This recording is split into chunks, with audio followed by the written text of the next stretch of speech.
Hi mga ka-Canva, sa video na ito, ituturo ko sa inyo ang mga Canva mobile shortcuts na siguradong makakatipid ng oras at effort sa pag-edit, kung beginner ka man o matagal ka nang nagde-design sa Canva.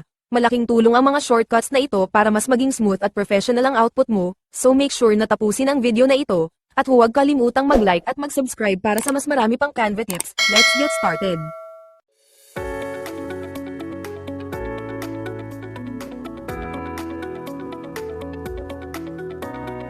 Step 1, buksan ang Canva app at gumawa ng design. Paano gawin? Buksan ang Canva app sa iyong cellphone.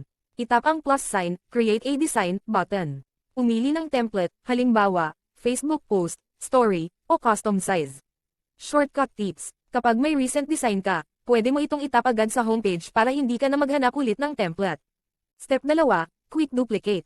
Para, mabilis na pagkopya ng element. Paano gawin? Itap ang element, text, larawan, at shape. Lalabas ang toolbar sa baba. Itap ang duplicate icon, parang dalawang papel. Shortcut tips. Mas mabilis ito kaysa mag-add ulit ng bagong element at mag-design from scratch.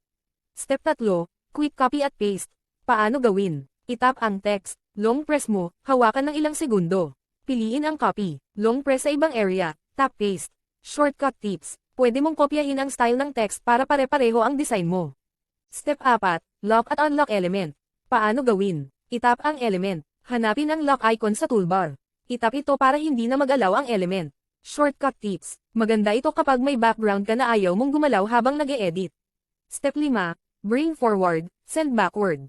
Paano gawin? Itap ang element. Piliin ang position. Itap ang forward para mapunta sa harap. Backward para mapunta sa likod.